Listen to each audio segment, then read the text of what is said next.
Crazy Chris, how we doing, guys? We all doing great. I'm extremely excited here for game number one between NES and Decimate Legacy. The first bout between these two competing forces. So, game number one for each one of the sides here. As both sides are beginning to get things going and underway.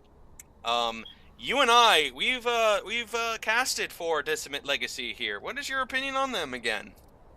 I mean, Decimate Legacy as a team, they really hold up to their team name. When they do play, they play with a decisiveness and an energy that you kind of expect from a team with an aggressive name, an aggressive play style.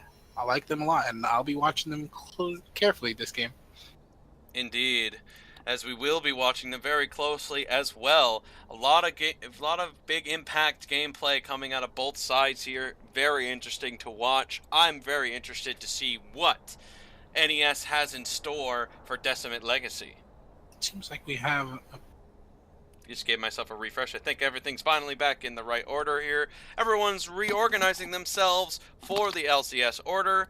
As we're getting the game started underway, Oblivic is the sub in for Decimate Legacy, who had a different top laner, but now Oblivic will be covering that top laning position, and he'll be going up against Butter Chunks. As Afrolit, the Thresh main support, is going to be going up against Kaloon in the jungling position. Afrolit, not exactly a jungling main, as he just recently told me into the chat. yeah, but I feel like the same kind of rules apply. If you're a support or if you're a jungle, keeping yourself in the right position and get your some vision out there for your team.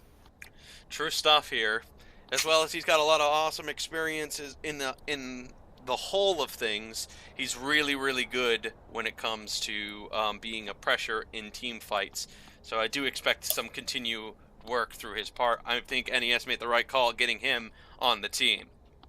But we have Impulse versus Pun Pride in the mid lane, and Pun Pride has been going through a dominating performance from last week. Pun Pride has been a very intimidating force in the mid laning position here, as Cosmo Kramer is there going to be their support the game. I think Pun Pride told us last week something about him being support. He had a lot of confidence. That's what I Yeah, remember. I think he had so much confidence. He definitely was the MVP last week's games, and he was talking about how they're just going to win every game. A little bit of steamrolling, almost to the point where I questioned the validity of his comments.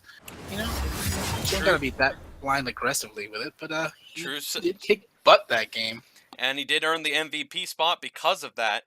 And he'll be going up against Impulse, which will be the first time I've ever seen Impulse's gameplay here. A brand new substitution in for NES, as it will be the bot lane Sea Hall and Trickiest Gravy versus Wah and Cosmo Kramer.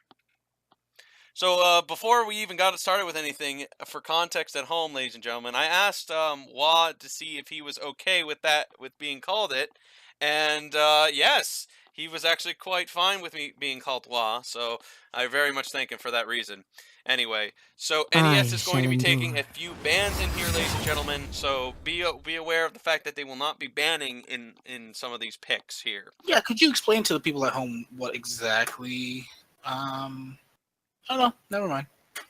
I mean, if you want some small context, one of the reasons why they're being banned is because they are taking in a substitution that is, on all regards, technically not a part of their official team. Therefore, they are not allowed to take a ban here, which is against one of our handbook rules that we ask every single team, including their members, to make sure they keep an eye on that. And it is very vital Now for I will everybody make you to with be all very ya. much aware of what's going on with that kind of stuff, especially for all teams. We do not want to have teams breaking any rules here. We're all in this to win the money fairly and evenly. So, bans will be taken off for the NES team. So, at this stage of the game, that's going to be for game one. That's going to be pretty tricky to see not be able to take away anything out of Decimus's side. So that'll be And interesting to see what the first few picks will come up as. I wonder if these teams have been watching each other in the regular week. Because if you have been watching, if you did watch, you want to have some of those bans against some of these teams you have. Um, but it's interesting because not having a ban in general just leaves you open to play whatever you want. Very true. And the last ban seems to be Zach, as Kled, Anivia, and Zach have all been taken off the board here, as Galio seems to be Butterchunks' immediate first pick. Very interesting. I like Galio first pick. It sets your team up with a good front line, and then anything else that follows could just be behind him 100%. Interesting. No strategic picking here. No ADC first grabs. No support first grabs. Speaking of that, Oblivic will take a support right away for Cosmo Kramer, taking a Lulu right off the bat. You'd be surprised how much hard engage Lulu is able to stop just with her kit in general. Slows on her Q, picks, slows, and her ultimate is literally a game changer. So it's actually a really good counter pick to Galio, in my opinion. Mm-hmm. And Gragas seems to be the follow-up pick, taking Gragas, a heavy AoE CC type of champion, always seems to be a very strong pick for the duo esports community, as Gragas has once again been selected. I think he's the most popular pick as of late for this week, including the previous week as well. He was played a lot, and to be honest, Gragas is just a well-rounded pick. He's got some good damage, got some great CC. He's pretty mobile for a big guy, and he just brings a lot to a team. Indeed. Right now, Afrolit, the pick of this group, has decided to go with a Lee Sin, but is not is going to confirm being a jungle Lee Sin from right now, as Talia seems to be the opposing mid laner to Pun Pride, who, speaking of which, is up next. And I wouldn't be surprised if he picks his mid laner right now, knowing what Impulse has already got in store for him. Yeah, I mean, he could pick one of his champions right now, but he's got nothing to worry about. Nothing he can pick or play has been banned. Mm-hmm. He's got a deep champion pool, and the guy is a playmaker. So I'd like to see them pick his champion last. Just give the crowd a little bit of hype, because you already know. Yep, indeed. I would expect Pun Pride to take a Syndra. He did do a really nice job with that last time, as Oblivic seems to get the top of the ban list again. I'm on to you. As Twitch has been taken off the board. Very interesting stuff. A little bit of a cancellation has just happened.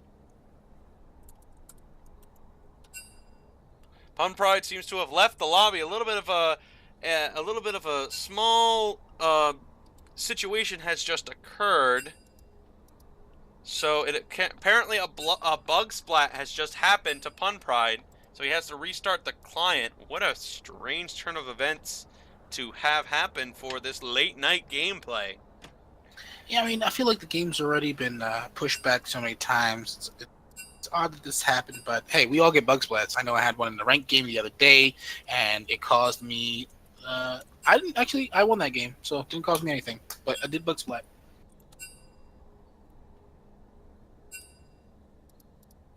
Okay, we're going to reorganize ourselves and get ourselves right back in it.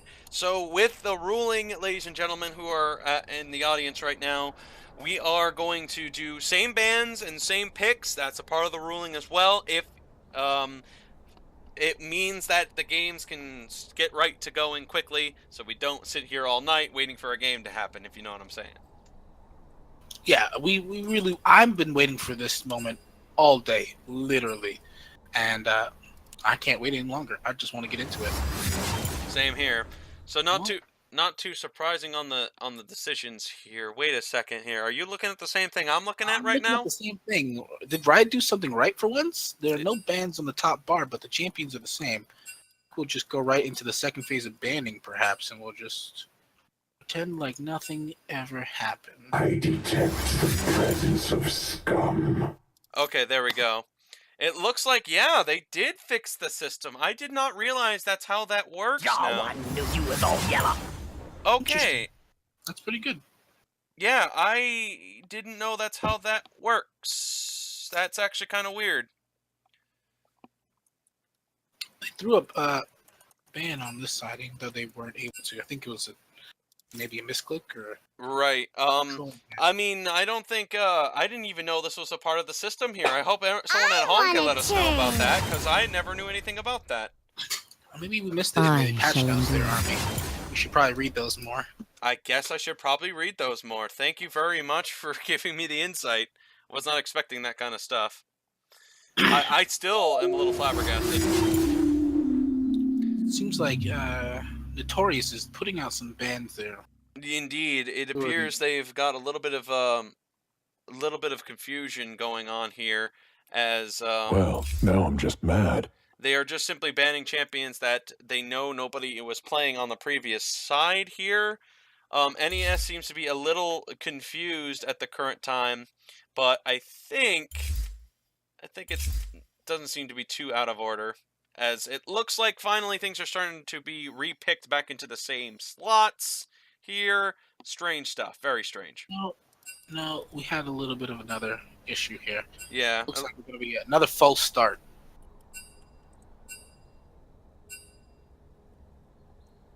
Okay, a little bit of color commentary in the chat here.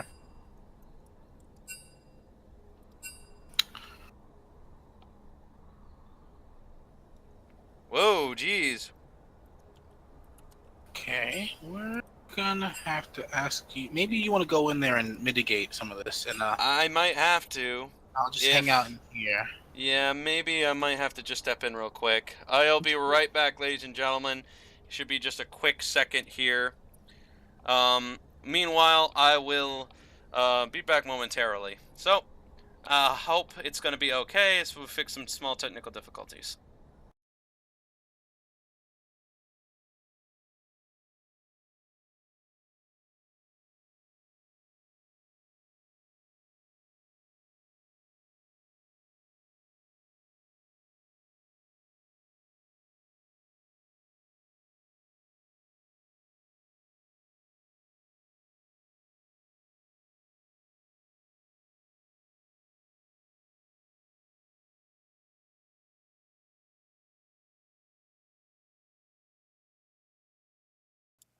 How we going there, Army? Okay, I think I finally got everything back into right spot and unmuted myself. I think we're all ready to get back into things here.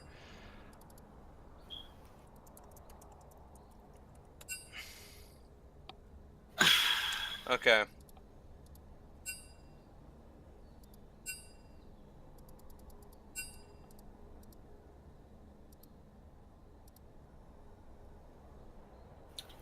Okay, it's like driving a car across country in the summertime with a bunch of kids. We will turn this stream around, and no one will play League of Legends tonight. We do have that ability, don't we, there, Army? Why don't you tell everyone more about that? Because we lean towards penalizing both teams for this. Right. We do have the power to cancel out this whole stream here if this gets a bit more, or a bit too intense.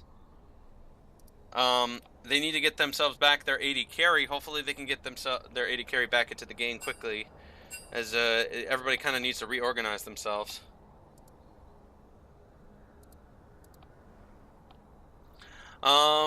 Still, a little bit of an embarrassing stream so far here, guys. Sorry again for what's been going on for this game.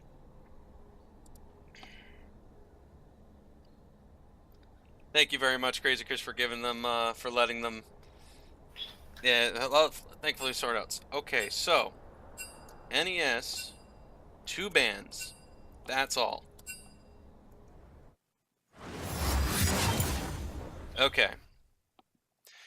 Hopefully, after that 10-minute hiatus, everybody's settled down and actually ready for some good gameplay here, and we can actually get ourselves into some gameplay.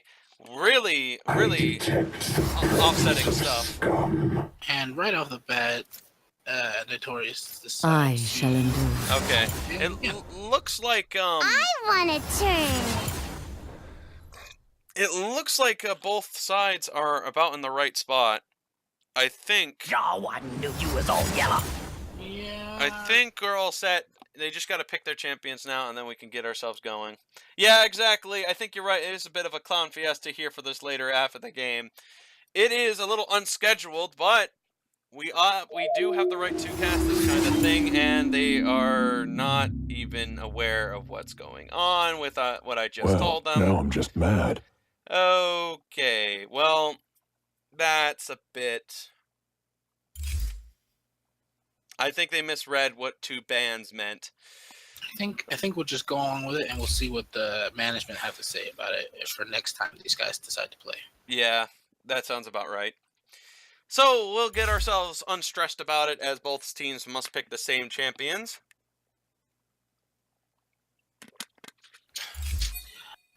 Lulu is first picked, Gragas is second picked, and Galio is going to be top lane with a Jungle Lee Sin for the substitute role swapping support into jungle for Notorious. Alright, this leaves us to about right where we were, except for the Ezreal pick. Everything seems about order for both teams. I'm on to you. Kudos for both teams, just keeping your composure for the most part. Both these guys really want to get into it, so let's just leave it out on the Rift, guys. If you're frustrated with each other, I want to see some blood early. Mm-hmm. Think Yes, what Jeremy, I could for offer. context, they're not supposed to... Actually, Stream is black. oh, the stream is black. Why in the world is that happening? Let me see. Ah, there we go. It looks Right. like I was set to the wrong number. It's still going, Number though. 4. We talked about it, though. Yeah. There we go. That fixes the issue. That definitely fixes the issue. Okay, what do we got here?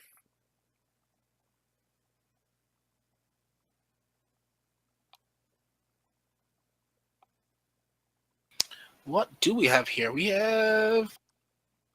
First new ban is a I do not Cassiopeia ban. tolerate and a Notorious cowardice. ban. Pretty good. I'm not sure if Pun plays Cassiopeia.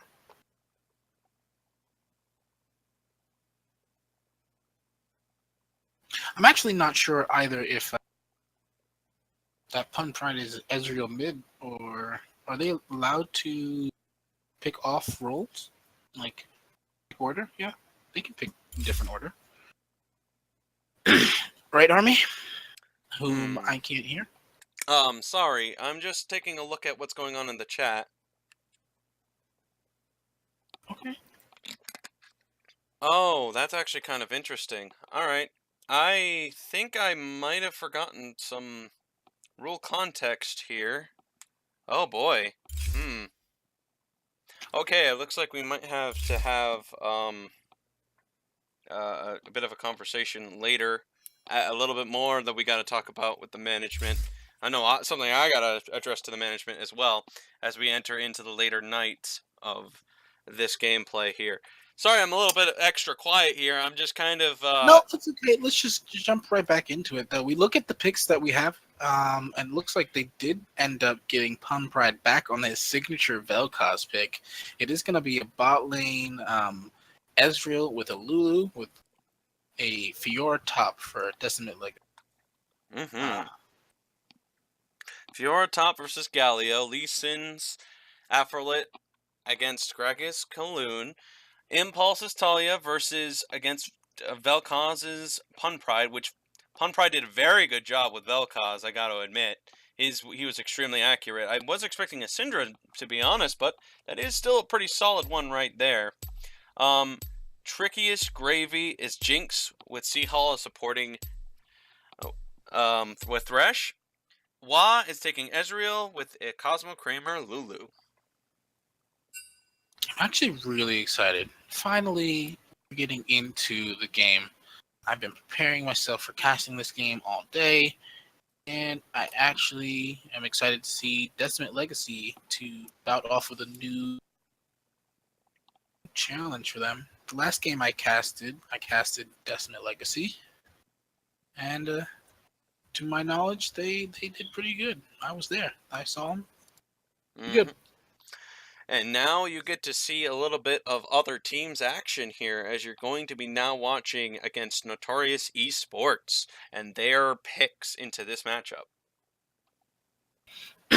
both teams have a very solo queue-esque feel to them. Thresh is just solid champions. There's nothing that screams out anything hype for me. Galio is just a well-rounded top laner, and Jinx is actually making a real big come up in the meta right now. So I'm kind of excited to see some Jinx play. But as far as Ezreal, I think Ezreal and Jinx are on the same tier. They're both pretty strong, except for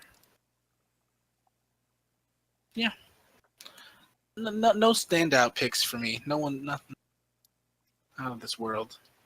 I wish I could see the Summoners on the right side though. That still bugs me. Yes, absolutely. I see what you mean. I see what you mean. Okay. Yeah, I do wish that would be fixed. I don't know why. I don't know why that is still not fixed yet. I guess maybe the next patch will cover it. Hopefully. But this type of matchup here, decent sized front line from both sides here. You know, both of them got themselves a nice little line of protection. Oblivic's got a good way to engage on people, so does Afrolit. Talia's got some strong damage he can do at the front against Vel'Koz, who's mostly a sitting target. So is Talia, too, to be fair. And Jinx is a bit of a sitting target, but Ezreal is not. And Wa is very good with Ezreal. So it's going to be some good poking damage coming out of... Poking and grabbing coming out of Decimate Legacy. I feel like if I had to pick who had a better team, I would have to lean towards Decimate Legacy. I mean, Galio is a really good tool to be used properly, but if underutilized, he just kind of seems like unuseful. And you have to remember his ultimate is really in a tool to be saving someone, and it's really hard to use it for an engage. You have to really have good team coordination set up to have a person in a good flanking position so you can land the ultimate in the proper usage. Jinx can really change the game. If she gets ahead, she really can start to be quite annoying with the range on those rockets and the crit damage. So hopefully we get to see some of that very soon. As we are getting into the first game for this series for Dual Esports versus its Decimate Legacy versus Notorious game.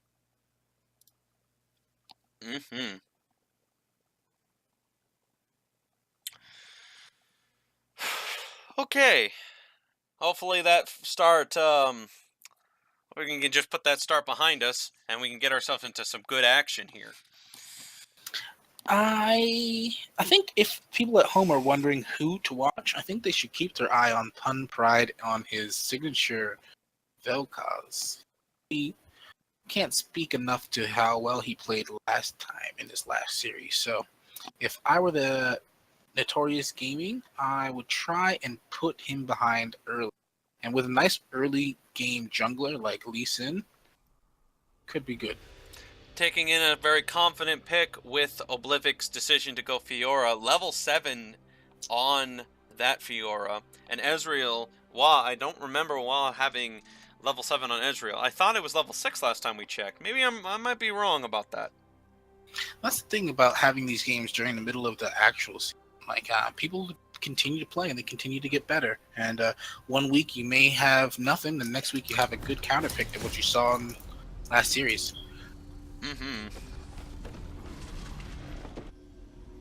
As both teams are loading up into the Rift, guys, I know I'm excited. If you want to chat, who do you think is going to take this one home, guys? Decimate, Legacy, or Notorious? Let me know. Yeah, same here, in fact. They are, in my honest opinion, pretty equally matched, just like the last matchup earlier today. They are quite interestingly matched up between the two of them, and I think they are pretty well evenly matched because of it. However, I think there's a bit of a lack of teamwork coming out of Notorious Esports. They have been a lot more... Notorious Esports has been quite... With the changes that they've had and the makes and the different positions that they had to rotate with, a lot of different teams can lead to a lot of different gameplay happening. So it would be kind of interesting to see what which side is going to have the upper hand. Because I'm... You say that, but when a support main goes into the jungle and then picks a Lee Sin first, I mean, you gotta be confident into that. Lee Sin, you could say any jungler could Lee Sin, but Lee Sin, if you don't land your skill shots, if you don't know the mechanics, the in and out of Lee Sin, you're just not gonna be effective in the game. So hopefully I'll be looking to see him, as Lee Sin looks like he's starting on Raptor camps for that easy level 2. A good leash from Talia with the Q on that should help him out. Give him level 2, and he's going to start red side, hopefully get an early gank on bot side jungle. As Gragas does start his Raptors as well. Taking a fair bit more damage. He didn't get as far nice a leash, so hopefully his sustain in the jungle helps with that. Right. Speaking of nice and easy situations, I think Butterchunks will probably have a pretty easy time farming, but Kramer takes him out. They did ignite him, and he is going to get away. The heal is used by Wa, though. The level 1, too strong. Haas has to watch out on his positioning on that. One flay level 1 put him behind. Thank you, Aries, very much for the better context. I think the word I was looking for was practice together. And I'm pretty sure Notorious Esports, with all their changes, don't exactly have a lot of practice together for over the weeks in comparison to Decimate Legacy's practices. Thank you, Aries, for covering me on that. Thank you, Aries. Another flay landed on Wa. Just a little bit of healthy trades, but you should be careful trading in minion waves. Thresh, level 7 mastery Thresh should know better than that one. Taking far too much damage and losing out on that trade. Very much so. Ezreal does have the upper hand on Poke, especially at this stage of the game where Jinx is at her weakest, in my opinion. I believe she is, but you speak about Poke and let's cycle over to the mid lane as Pun Pride is really pushing into Talia. He's getting a slight farm advantage in there as well. Kaloon seems to be coming around the flank. They want to make a play happen right now while they're overextended. Some CC is happening onto Thresh. He fires the hook, gets the flash. Play. The CC is continuing as Seahall needs to get out of there. It's going to be a lot of extra damage, but it looks like Thresh will not be able to escape. The auto attack's coming in, and down goes the Thresh for the first blood for Ezreal. That sounds like he's got himself a tier money right there. You know what? I've been telling you this all week. The starting Dorn Shield on a losing lane will actually help you out. And Ezreal did start Dorn Shield, leaving him with enough sustain. But wait a second, goes back in. Just barely misses that one, yes. Just barely misses. But like I was saying, the Dorn Shield just giving you so much sustain, and with the Bros Broken support in the game, if you see Cosgamer, he's actually getting a sneaky positioning over here, trying to get a sneaky, cheeky kill on Jinx perhaps. But is spotted out by Thresh. He's going to try and auto attack him out.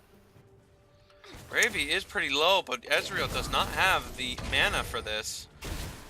Kaloon is coming back down. They might try to force Trickiest to go down here. Tricky, you might want to think about just going back. I don't think you can stay in this lane. He's just going to try and use the Doran Blade lifesteal to try and keep himself in. But as we say that, Afro Prophet comes in for the gank, does miss this Sonic Resonating Strike, and Pun Pride does save every cooldown and is unscathed from that one gank. Afro's first gank, he does seem to stay in range. Same gank, round 2, misses the same Q. The exact same gank failed twice in a row. Pun Pride really showing some prowess. Q, look pressure, doing his thing. Struggled to hit the accurate Q here. Afrolit usually is pretty on point with the Lee Sin Q. And now it just seems to be just a little off in every step of the word. Some extra damage here as Oblivic is going to try to get away from this. Butterchunks is chunking away at Oblivic's health bar at topside. Yeah, if you look, there is being like a farm deficit. Galio just pushing in the waves constantly, trying to get a small lead. Probably going to end up getting the triple-double Dorn's ring start. Afrolit's kind of low here. He's got to deal with the camp. I don't think Afrolit can take this camp. I don't know if he can take that camp. He's going really low. It's one more auto attack. The minion! Oh my goodness, they call it a minion, but it was actually the camp that took it out. Afrolit, that's really... Oh no. It's a sure sign of someone who hasn't junked trying to really overstay. Those Krugs, they do hit hard, and if you don't have Smite at those early levels, it'll put you in the dirt. Oh, wow, I was just hyping up Afrolit not too long ago, and that's a little embarrassing. Chunks going to use some CC to try to get away from Oblivic. Oblivic does have the procs, but doesn't have a... Yeah, it doesn't have the leap. Fight. Definitely not. Oh, it looks like this is going to be one of those decisive games. I feel like both teams are really putting a lot of effort into ganking. As Kaloon comes in for a gank, does land the body slam and easily tipped up by Wa as he just gets another kill. He's getting really big now. It's really good for them. Kaloon is I respect him as a jungler. He takes really unique pathing and he doesn't gank unless he knows it's going to be successful. That's a good jungler right there, ladies and gentlemen. Especially getting Wa in and ahead. A good decision here to make sure Wa is out in front so far, because he's been doing a really good job. It's really important to keep Jinx down early because late game and mid game is when she really has her power spike. So putting her behind so she can't get in a good position to carry is great. And obviously, you know, Ezreal takes so long to scale up, you kind of want to get him ahead early. Indeed. As top lane goes to be still a little bit of a farm fest. If we look at the items, instead of going for the a little bit of a healthy trade there, instead of going for like Thorn's ring, he went for the Sheen. As Wa seems to be slightly out of position, does take a flay to the face, gets the death sentence landed. He is going to use his heal. He's going to try to make a kill off of it. Jumps right through the W, and that's going to be a double kill for Jinx. Jinx did get a good a trap landing on her on the support to help to keep the Lulu out of range to help Ezreal, but it was countered by the nice roam from Talia. Talia ulted right into lane. That's what you like to see. Indeed. Just Afrolit confirm a kill. Is on the top side, does ward hop in, lands the Q. There is going to be a, wow, well played insect from him, but isn't quite layered, so Oblivic is hanging out at the top of that turret, low health. Indeed, and that would mean that Afrolit's gank attempt at topside seems to have failed as well. That was a lot of effort he put in and did not exactly pay off. I mean, I don't think I kind of missed maybe if your head flashed or not, but it was a well-timed riposte to stop the CC from actually dying under turret. So kudos to Fiora on that one. Some proccing damage onto Vel'Koz. You know, Decimate is very good at setting, at positioning Vel'Koz to have a lot of open room here. So Funpride has always had the opportunity to be in the place he really likes being during team fights. So that seems to happen a lot for him. So I would expect that if they want to continue that, you know, continue his dominating performance into this week 3, they will definitely have to have Decimate get him away from trouble, even to a point where they might even consider setting Ezreal closer to the front so Funpride doesn't get attacked. He's very, very accurate, Funpride, on his Vel'Koz, and he continues to push and getting some heavy damage on the mid lane tower. And he does throw his ultimate out, and ooh, he forces out the Talia Fash, and Impulse has to escape it, use his flash. Does still have an extra Ghost Sunner up. Almost on the 4th proc, that would have been the end of Talia's life, so good decision on the flash. Although, really wish, Talia probably wishes that wouldn't have happened. Both the mid laners have taken, both the mid laners have taken their blue buffs, and as for Vel, he's gotten a really good timing on that too. He got a ton of mana back thanks to his purchased item. He's just... he's very comfortable in this champion. You can see it. It looks like Decimate Legacy is pinging towards Dragon, trying to get some early pressure on that Chocolate Drake, Mountain one, the one that destroys turrets early. Afrolit's going to try and clear out some vision in the mid lane. Avoids the W for the 2nd proc, so Vel's not going to take an extra shot at Lee Sin. Funpride is landing every single skill shot, not even wasting any time trying to assert his dominance in this game. Indeed. Looks like some people in the audience are addressing how fast your commentating has been so far. They're saying you're 3 seconds ahead of me sometimes. I apologize. I used the map really well. Sorry. Yeah, you're doing a really great job of that. Really awesome improving out of your part, to be honest. I wish I could improve that quickly. I appreciate you. And if you look at the top side, there is going to be a Butter Chunks going in. Ultimate is used by Oblivic 1 proc. The back proc is proc, but not going to get in position to get the other ones. Right. The CC has been blocked down, and Gravy's is not going to allow anyone to get close to that Thresh. And Pulse has not had a lot of health bar this entire time, and the cooldowns are going to finally come in. CC does hit, and finally Pun Pride gets the kill he's been waiting for. Yeah, he knew it was coming. He played his cooldowns accordingly. He flashed the Talia CC that was going to stop him from using his ultimate. The one thing she has to interrupt his ultimate, he flashed it, and he just knew he could just take her out from there. Oh, interesting. According to what Jeremy is saying, he's claiming that you're actually ahead of me time-wise, according to what he's saying. But maybe that's not true. How about we find out real quick. I'm at 12. 12, 39, 40, 41. Okay. You are 1 second. You are just 1 second ahead of me. I'm 1 second ahead of you. Okay. Well, then you should just do the play-by-play then. All right. Jinx does fire her ultimate at top lane Oblivic, but it does miss. What a death sentence by Seal! And he does land it on Ezreal. He does E out, and it's not gonna result in much. But kudos on the good hook. That is a level 7 Thresh if I've ever seen one. Talia's ultimate is Weaver Wall is used, and another escape from Ezreal. Just a slippery ADC to kind of lock down. There's a teleport coming in, and it is canceled. Yeah, good old-fashioned escape and engage. And not too surprising that this is why you go Ezreal into the bot lane, just so that way they can't make a good play off of stuff like that.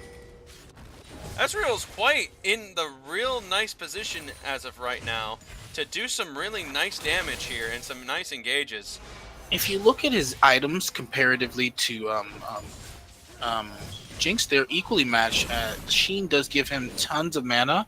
He's going to use his ultimate to stop the back and almost take out Trickiest Gravy. Not that tricky for Ezreal to land the ult on the backing. And Pun Pride will take the first tower, so get Pun Pride ahead. That seems to be the plan of action for Decimate, as they really are really trying to put Pun Pride as far ahead as they can. I like what they're doing. They know that all of their lanes are winning or holding. The junglers' ganks are being more effective, and they don't force jungle objectives like Dragon. They keep the pressure in all the lanes instead of, roaming. And as you say that, there is going to be some call to action as Afrolit lands a Sonic Q. Ezreal flashes, but there is a Lulu whimsy. And unfortunately, Lulu does have to pay for her life, but she does save her ADC. So Wa lives yet again. Yeah, that's definitely a good call. I just saw you cast. I just actually heard you cast at the same time as the kill was made. So yes, you are definitely the person that is perfect for on-time, accurate death animations. So nice. You're perfect. Perfect. Thank you so much. Without getting that killed and forcing those guys out of lane, they do go and get themselves that chocolate Drake, and it looks like they're rotating as a 5-man squad to get this bot lane turned. They said enough is enough, open this game up. This is NA, and we like to fight this way. Indeed, and at the same pace, it looks like topside's going the same way, and this time they got themselves a Rift Herald. Now it's Mountain versus Rift Herald at this point, and Wa is very good at stopping waves. I'd like to see a nice base race in this series, but I didn't think it was going to come in at 15 minutes where both teams are tied up 3-3. There's a small gold lead for Decimate Legacy. Oh, as the death sentence is landed, there is another Coon. Butter Chunks does get the kill on the Lulu again. She is watch out on her positioning, but on the top side, Afrolit barely survives as Pun Pride unleashes his ultimate. They are getting so much in this game, both teams, but it looks like kill-wise, Notorious is coming on top. You're not lying, friend. These fights are really close, but as you can see, statistically speaking, 2 deaths have come out of Decimate's side, as NES had managed to make a couple kills out of this, as well as took in the same amount of towers. So I guess in the long run of it, I think NES came out with a better deal. I'm gonna have to agree with you there. They should have maybe made the call to go down the bot lane. Once they knew that Ezreal has the ultimate used, and there's not a lot of wave cure left in Ezreal. And with Jinx and a Mountain Drake, they're going to do damage to towers. So they did get 3 towers out of that. 2, pardon me, 2. 2, interesting. And there we go, a quick grab for Talia as the blue buff has returned back to the mid laners yet again. But it looks like Kaloon will not give Vel'Koz a blue buff this time. Interesting. I mean, Gragas does get thirsty, and that's his little tip for doing such good ganks and getting Pun Pride ahead and his bot lane ahead as well. If you look at the CS disparity in the 280 carries, 109 to 133 Ezreal, and they're trying to force the bottom tower to go down.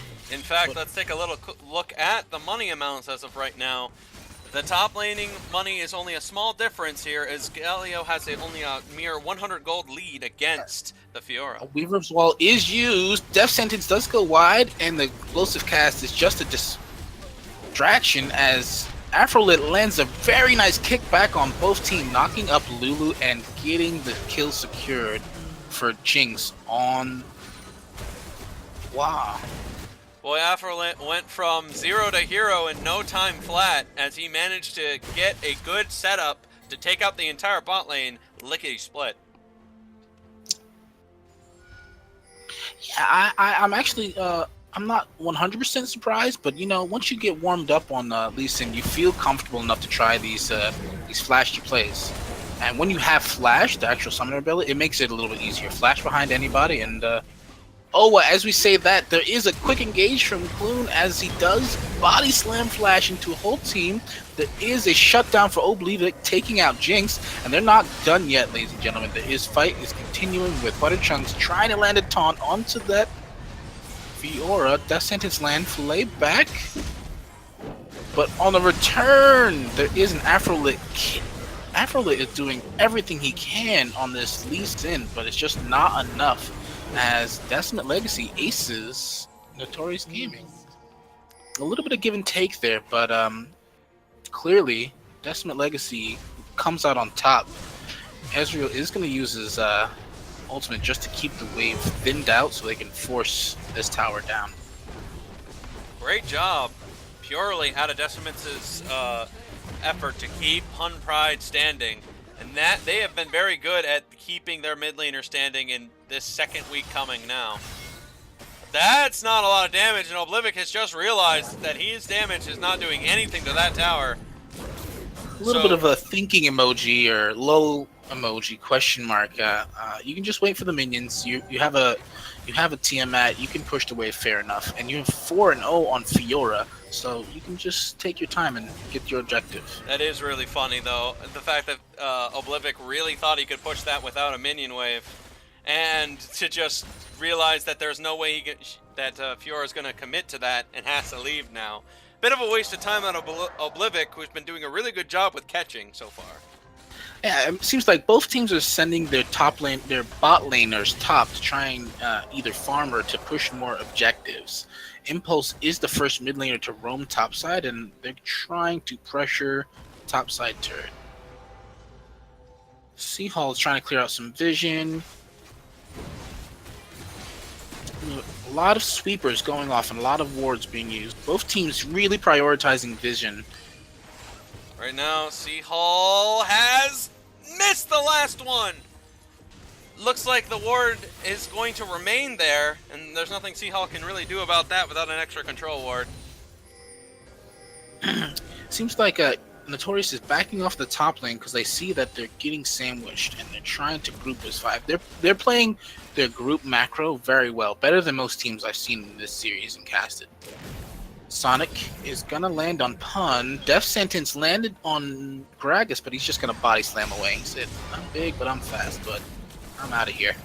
Indeed, and Pun Pride again is still although taking some damage at range, is still yet untouched in death category, as his streak continues to this very moment about him not dying since last week. He may have not died since last week, but it looks like he's out of position right here as another kick into the team results in Pun Pride living and getting another kill. So maybe he will go undying this game. Afrolit's caught out and dead. Impulse missed a very key cue as it looks like Oblivic is going to go ahead and take out the Jinx. And the CC will push back Oblivic as they will not get any more kills as of right now. Boy, once again, Pun Pride seems to have some sort of magic 4-leaf clover with them, because no matter what happens, there's just... Oh, wait a minute! Talia used the wall to cut them off from the Baron! That means they can't go to the Baron pit now! I don't think their goal was Baron. I think it was really just to kind of stop the invading to their jungle, but as Decimate Legacy leans toward Dragon side, and it is a blue raspberry flavored drink, and try and get that mana. It's really good for their poke comp, for them to get this, and Indeed, don't win games knocking. Especially for Vel'Koz, 100% agree with you on that one. I think Oblivic is trying to need this blue, but I don't think he'll die. Yeah, he's gonna die for it. He gets the last auto attack, so the mana's finally coming back for Oblivic, but he needs to get out of there. He's got nowhere to go. He gets wedged right into a small little area, and the buff transfers on to Chunks. It's just a classic case of NA greed. You have no mana to contest it. You just wanted to try and get the blue buff, and look, maybe lose Baron positioning as Notorious Gaming start the Baron up on top of Vision. You can't quite see, or they don't care about the control ward in the back of the pit. But Clune has other plans as he's not letting this go easy. He does body slam in. He is kicked, and the blue team, Notorious, does secure Baron. There is a Pun Pride ultimate on that Vel'Koz, and they're not ready to give up. Impulse, oh, body slam flash. He wasn't quite done correctly, but doesn't quite matter. He gets the kill onto Impulse. And Tricky as Gravy just trickily sneaks out as he's the only person alive. Wow, what a way to save yourself a Baron. Nice job out of Gravy to keep secure of that Baron so it wasn't completely lost. But that was a terrible escape strategy coming out of NES, who could do nothing against Decimate's attempt to catch them. Sorry. Yeah, I think you and I have played a couple games together. I even said one of my main rules about Baron is just don't do a Baron call if all 5 of the enemy team is up, and that's exactly what they did, and they get aced for it.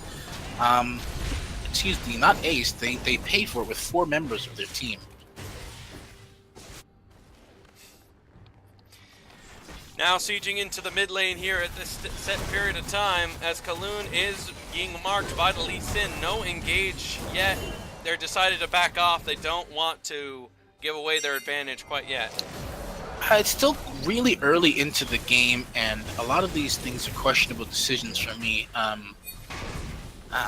You do look at the Ezreal going to a Triforce build, which is a little bit seasoned, I don't know, old, but it's okay. I mean, Triforce and cooldown boots, what can go wrong? As Clune is going to get hit with a death sentence, everyone's landing their ultimates into the mid lane. Jinx does do separate death rocket, and it's a 2-for-1 in favor of Decimate as the fighting skirmishing continues.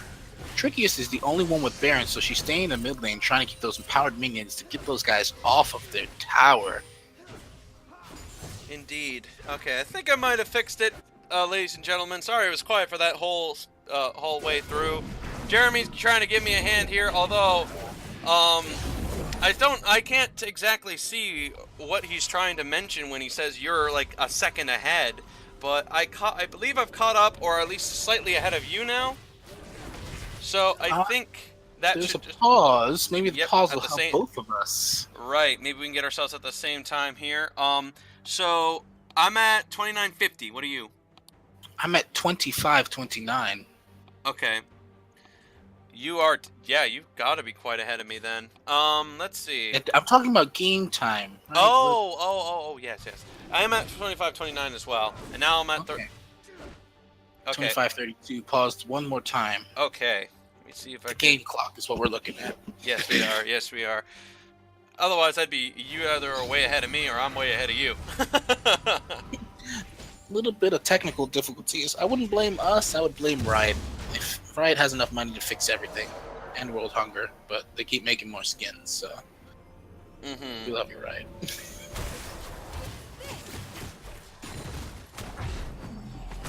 Pauses are all set as Pun Pride is trying to get himself a tasty blue buff. Keep the mana flowing on this now 4-0-7 Vel'Koz, who has rushed Rabadon's Deathcat, Morello's, and Leandri's, versus the 1-4-6 Talia, who has just a Rylai's Crystal Scepter and a Morello Namagon. Yeah, I know. I'm starting to get a little bit more aware of that, Jeremy. I believe it's my system that is dragging behind, not the stream. Just your League of Legends client? Yeah, possibly something along those lines. 1 second behind. Yeah, perhaps I'm the one running a little smidge behind in every single situation, I think.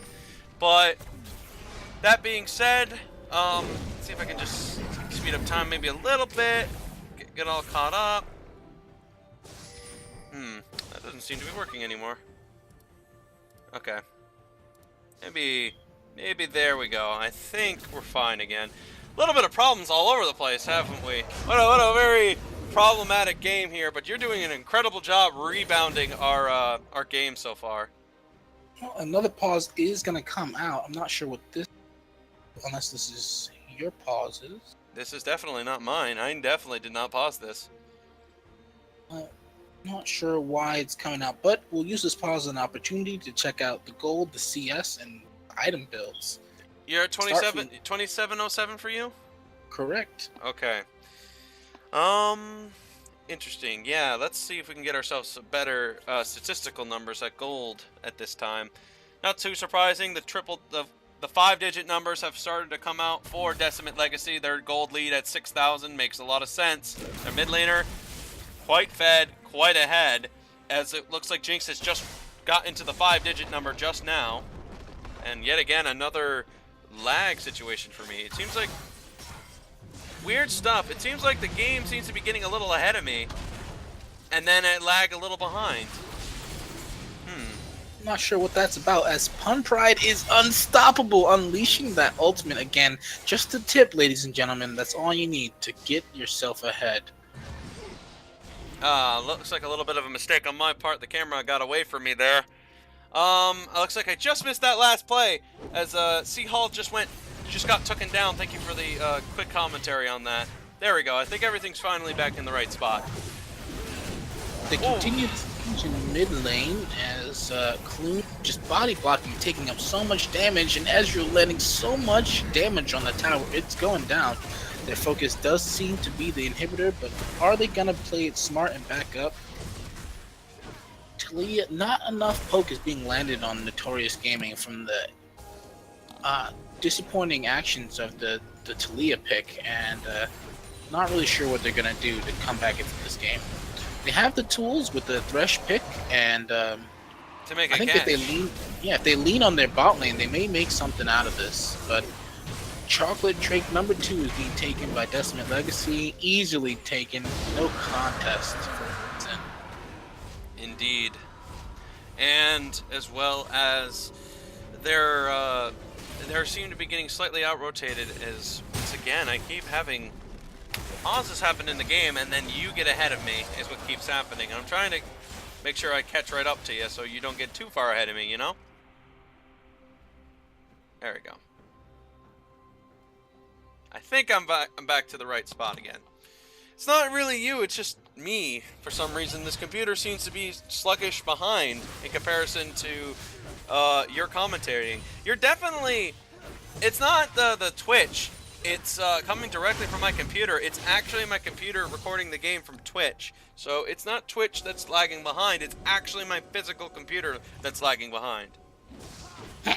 Well, I'll just keep the commentary light, as Decimate Legacy seems to be clearing out all the vision on the Baron Pit, as that's the next objective up in 23 seconds. Indeed. Sneaky steal on the red buff from Obliv. Just playing really well on that Fiora. like that he's just split pushing and he's with his team only when it matters, with a CS advantage against his opponent, who built questionably. I'm not sure if the Gauntlet was a good choice, but he has the Gauntlet, he has the Spirit Visage, and he's hoping to just be a good front line. Seal does land a Death Sentence on Calhoun. He does flash. Box is used, teleport is cancelled, and they're just going to continue to siege the mid lane.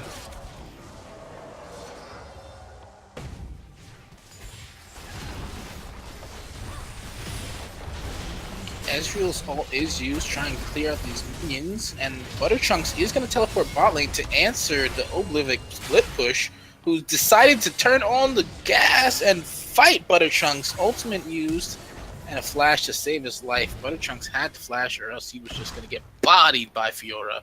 And now all the towers have been taken out of the base from NES. Looks like the Baron is going to be started. Clune just being in a good position, and Pun Pride on the other side of well just doing DPS. Ezreal with his Trinity Force and building into, I think he's building into Pork. He's just doing tons of damage to that. Afrolit is going to try and contest, get Explosive Cast out of the way. There is a Hero's Interest from Galio, knocking up and taunting two members. Winds of War is going to do a little bit of damage, and they're going to really force them off this Baron pit. Tons of crits going off from Jinx on the trickiest Gravy. Impulse is doing such a great job, but couldn't quite take out Pun Pride as he lives yet again. I take that back. Pun Pride is shut down. This is a spicy game, ladies and gentlemen. Yep, finally the wall of line and his kiting ability has finally caught up to him as Jinx made a quick and easy kill catch on his life. The fighting continues. The trickiest is now scaling super hard. Infinity Edge, Runon's Hurricane, tons of crits going out. Really good focus and just playing well now that she's got some items under her belt. Oof. Another good death sentence. That Thresh has actually landed some very good hooks. Did Clune overstay his welcome? No, one barrel slows him down, and that's the end of that Baron call for them. But as one Baron call starts, another one ends. So Notorious Gaming is going to start Baron, carefully being tanked by Butterchunks and Seal, this Thresh support. Talia's going to use her ultimate just to get into range, and here comes Lee Sin safeguarding in, and that Baron is secured, and there is a game on our hands, ladies and gentlemen. It's not just a blowout, as this team decided to fight back at these later stages. Now, they do have a good scaling comp. Talia, although she wasn't doing so well in the lane phase, she's actually getting some really good damage, and she's scaling into a late game carry.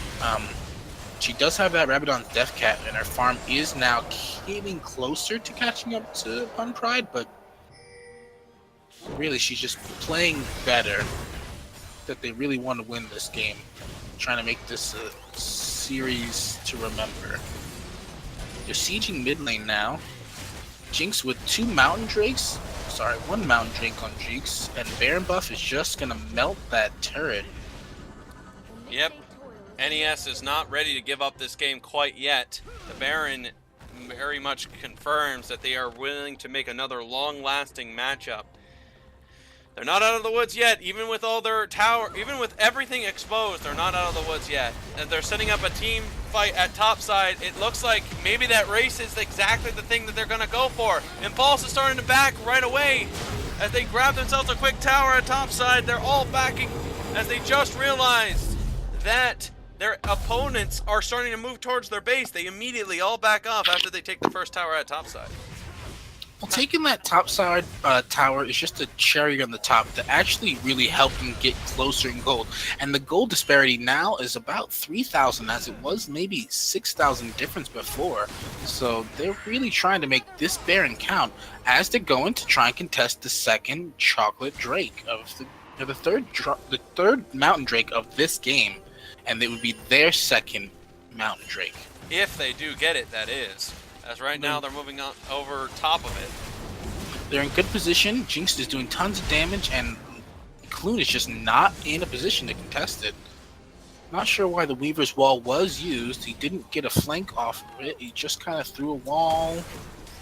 Put up the wall. He just said, put up the wall.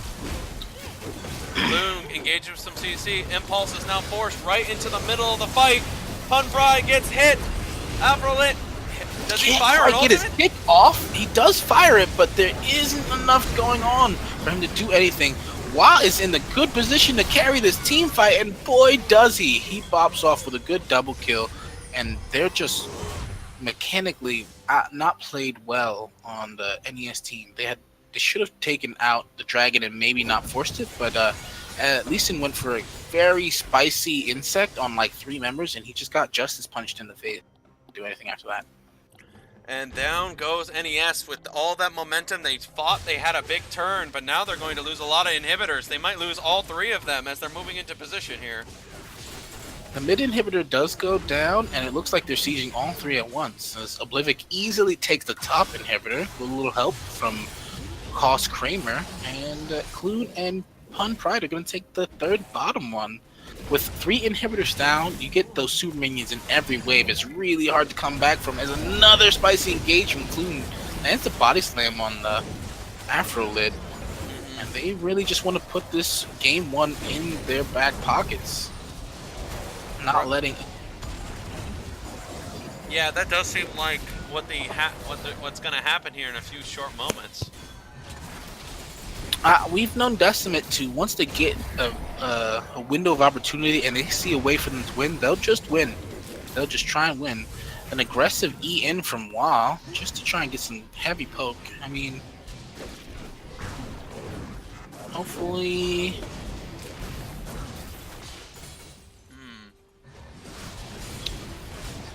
Good amount of wave clear on Notorious from the Jinx rockets and the Talia, but seems like they're gonna hold the siege off just a little bit longer.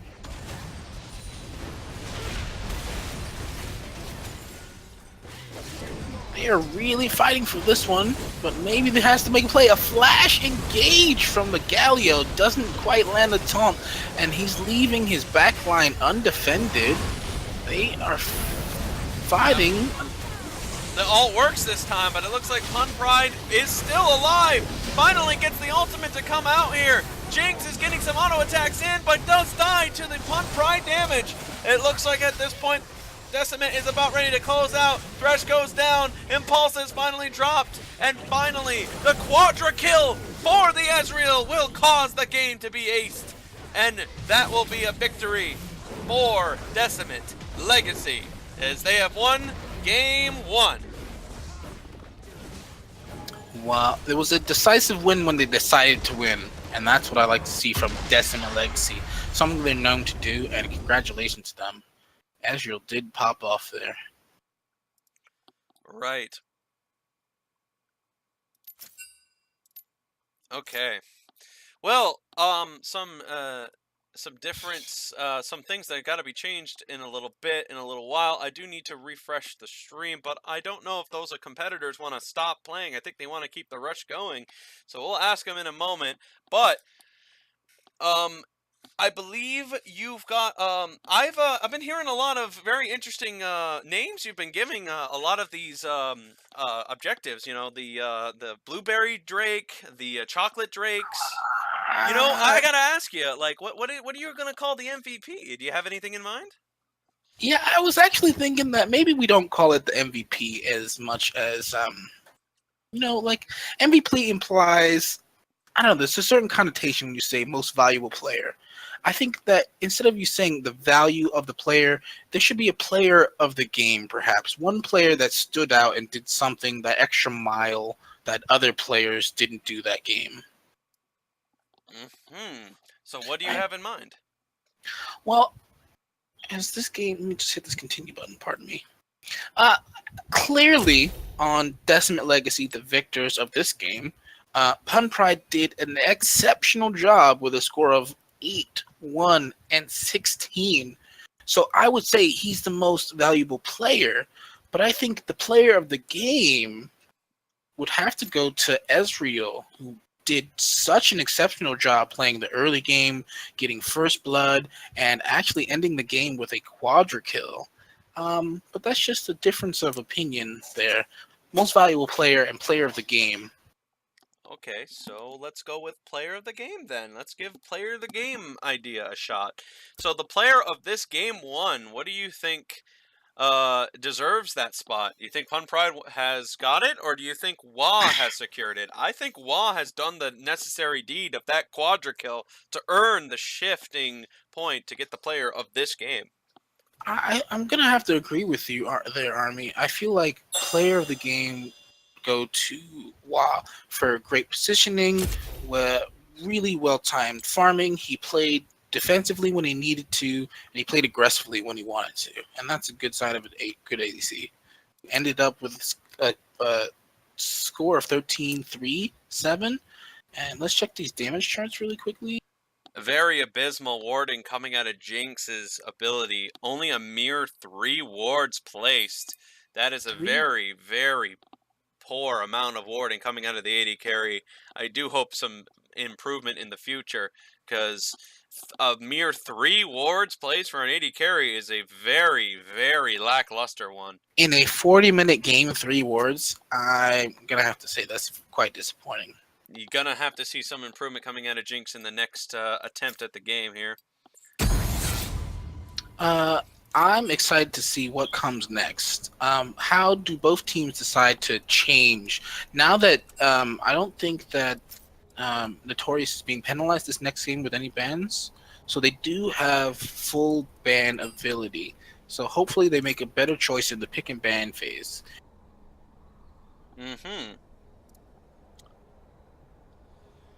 Okay, so we'll be going ahead and switching sides here. Speaking of switching sides, I gotta go ahead and switch the sides of who's on whom's side, as well as the new, the winner of the previous game to be covered.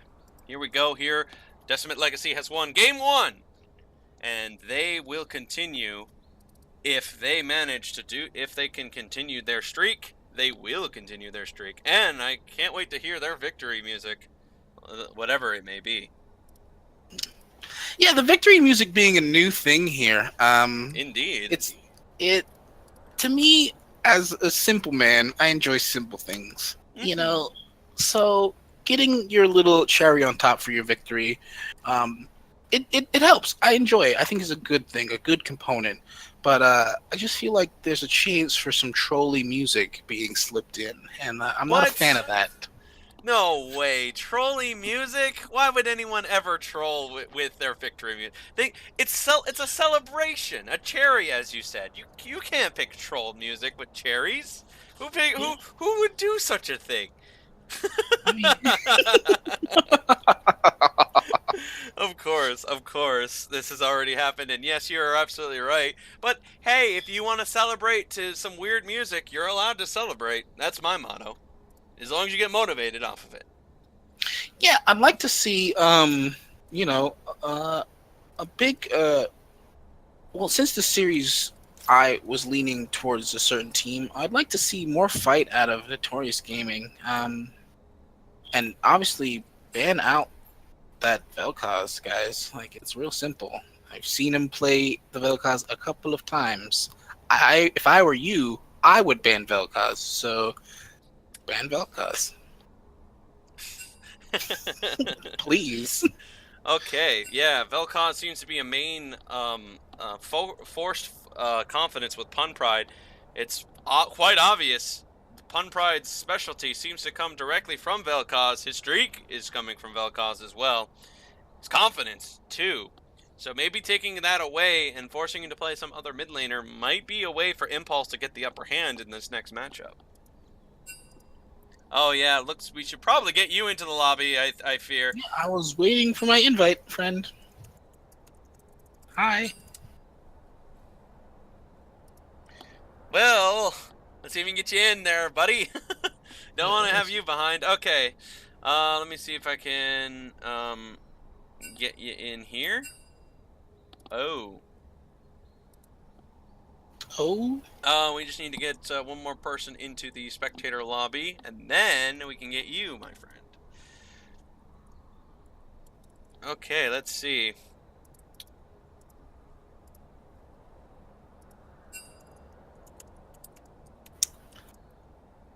All right, ladies and gentlemen, I kind of missed who you guys thought was going to win last game, but I'm interested to know what you think about this next coming up game. If Decimate Legacy takes this, the series is over, and that's a 2-0 victory. So if you guys want to see more games, I want to see some chance for Notorious. Butterchunks, yeah, a little bit of Butterchunks take my energy from chat. That's always nice. There we go.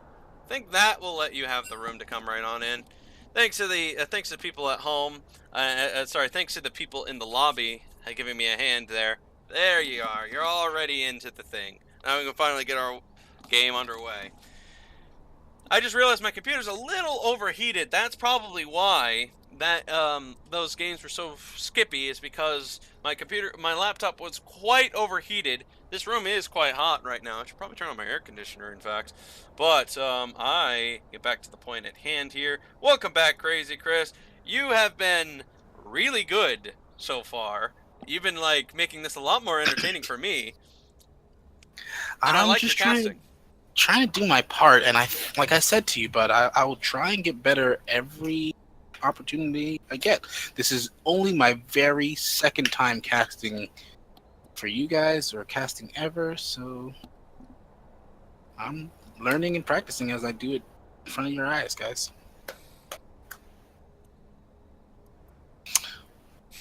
I like what But Fridge said there. Put butter in the fridge because of butter chunks.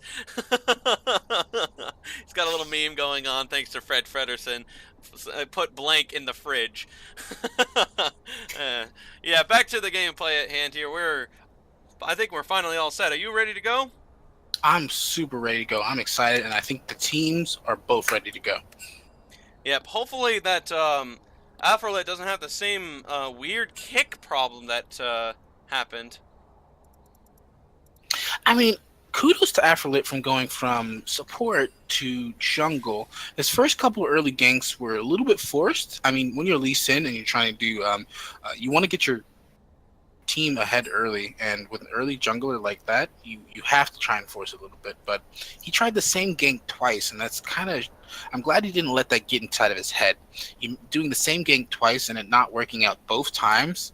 He did continue to try some other tricks, and they worked out for him. He got a good couple flash kicks into the team, and without those couple plays, their team would have been abysmally behind for the entire thing. So he really did help out his team quite a bit. As both teams are switching sides, what do you expect to see there, Army?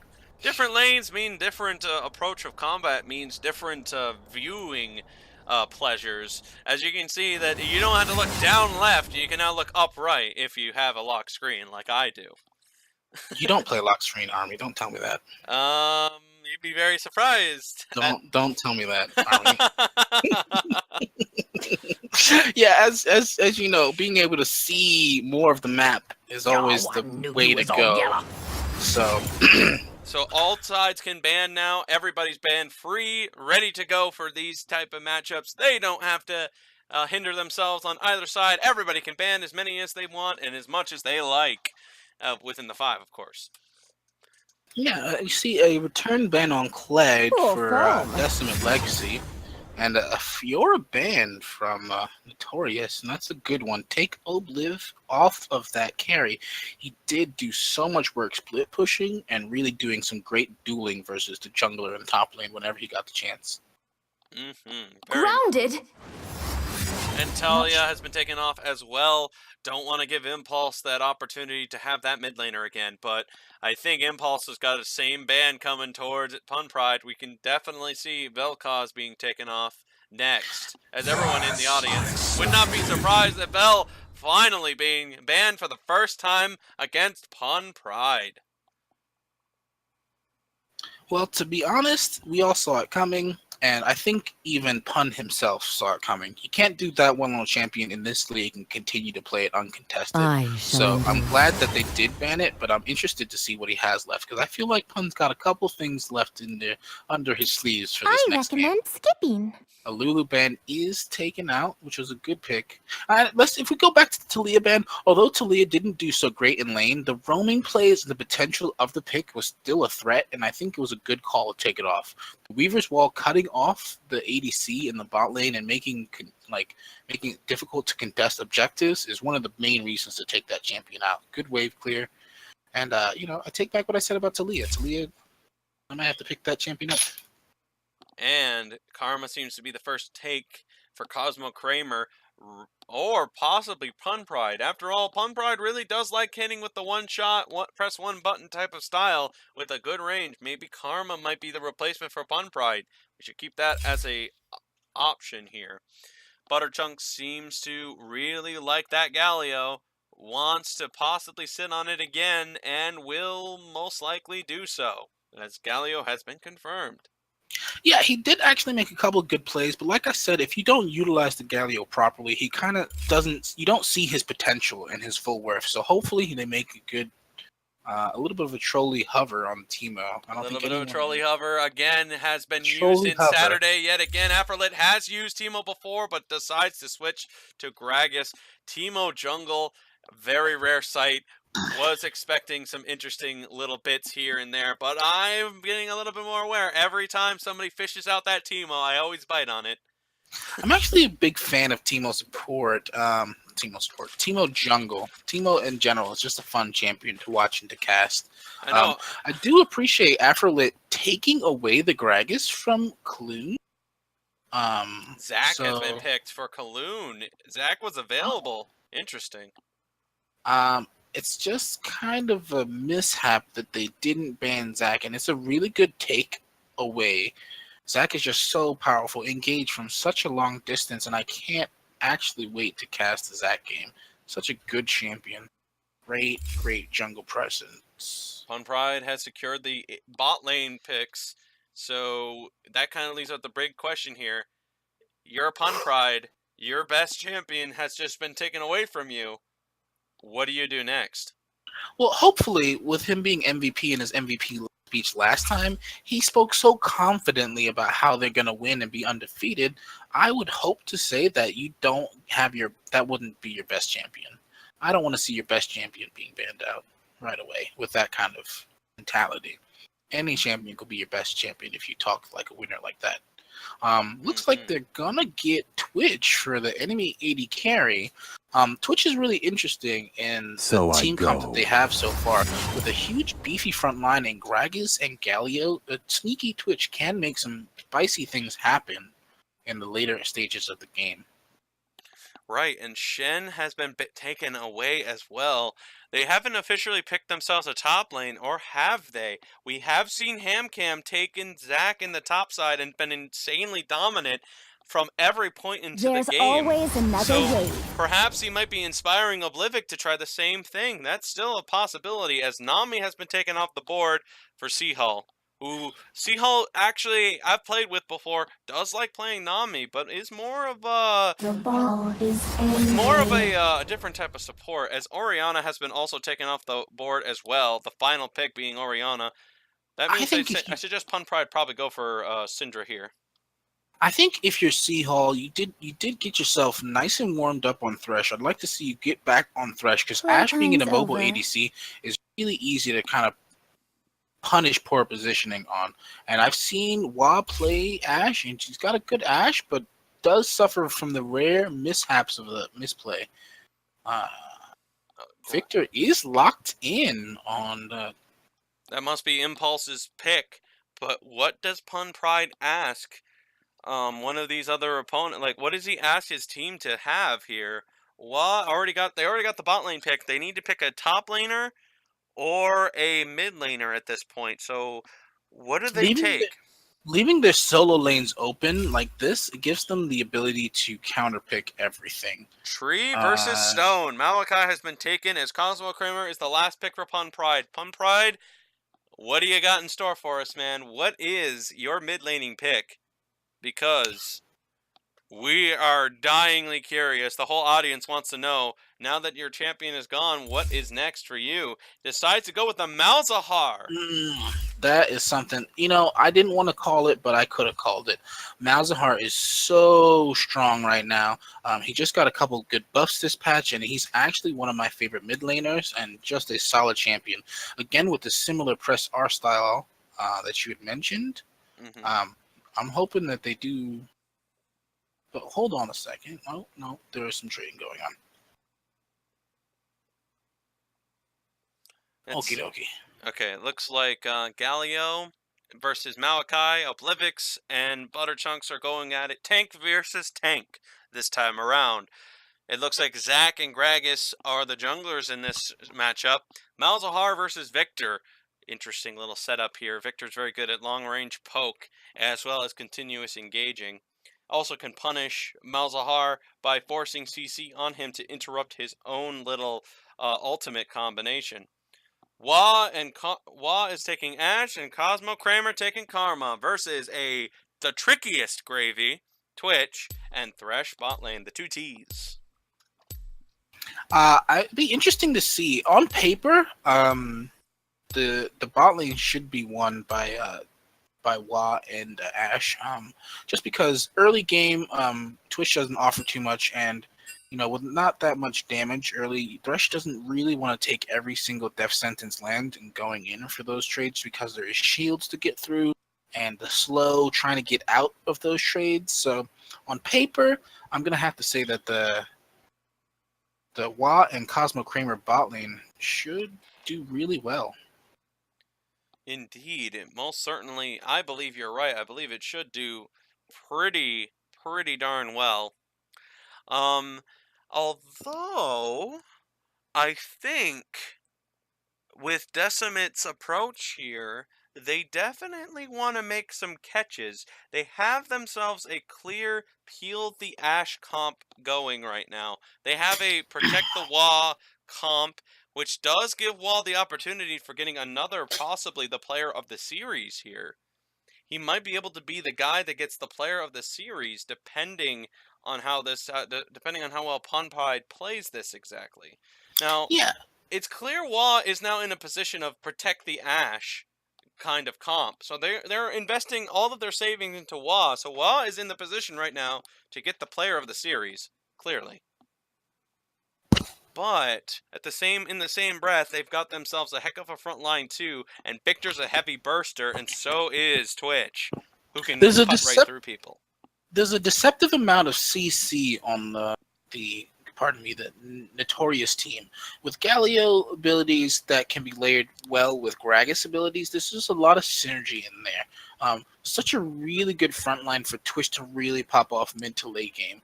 And if you look at the last game previously, when you thought that Notorious was out, they did some sort of extra special play to just push them further into the game. And maybe Twitch will just be that little piece to push them over the edge to maybe take this to a 3 series. Indeed. And this might be the second 3 series game that we might be looking at here, all depending on how well all the pressure now really rides on how well Wa can carry the game here. Because if he even makes even the slightest mistake, the damage that they're going to have is very on the weaker side. So it really comes down to how well Wa does, in my opinion. Let's talk about how the top lane is going to go a little bit, because with Maokai in patch 7.11, the patch we're on, he's been nerfed a couple of times, and top lane I feel is making a better resurgence. Just as far as teleport plays and flanks, your ulti is really slow, and everyone's like, dude, it's so slow, but it's just such a great tool. You either have to deal with the ultimate coming at you or retreat. And that's all you really need an ultimate to do. It leaves the enemy team with options to do something that you can utilize properly. With a good flank from Maokai, I expect that they have a good team fight. There's not a whole lot of burst damage, excluding the Pun Pride on Malzahar. Yeah, Malachi's not gonna burst you, Zach's not gonna burst you, and Ash is gonna burst you. And depending on how Karma builds, she's not gonna burst you. So they have a big front line in Gragas to get through, and Galio as well. So this one will be a good one, guys. Pay attention to both teams on this one. Yep, it's protect the Ash comp versus a pretty standard bursting comp. Who will come out on top? One of my favorite things to do, because we all love League of Legends, is just look at the skin choices that people choose. WoW decided to go with Project Ash, and there's a Sun Goddess Cause Kramer Karma. Both really good skin options.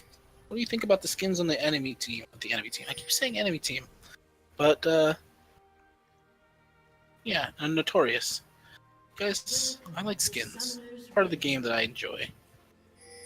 Trickiest gravy on the sneaky raccoon Twitch skin. The one that looks like Sly Fox. Yeah, Pickpocket Twitch. Sorry, that's the name of it. There is a little bit of an invade going from Afrolit and the boys. but they do seem to want to back out. They have the CC and the escaping ability, but they don't exactly have the survivability to survive against that much damage after a long period. Instead of forcing the blue steal, they just get that early vision ward in there just so they can keep an eye on the enemy junglers. Butterchucks does seem to be roaming in and gonna take a little bit of poke damage. Seems like a really strange decision, to be honest. He didn't even have to do that. He could have just went the other direction. Why did he agree to letting himself lose some health there? That I'm does not seem kind of sure. odd. They already got the vision on their blue buff, and they just kind of should have left that. You take small victories for big wins is one of the things I always say. This Kloon on Zac is starting the Raptor camp. He does start with the unstable explosion, I think it's called. What is it? And he's going to be able to easily clear that out with the sustain he has in the jungle. Gragas 2 on Afrolit, starting the Raptor camp for the easy level 2.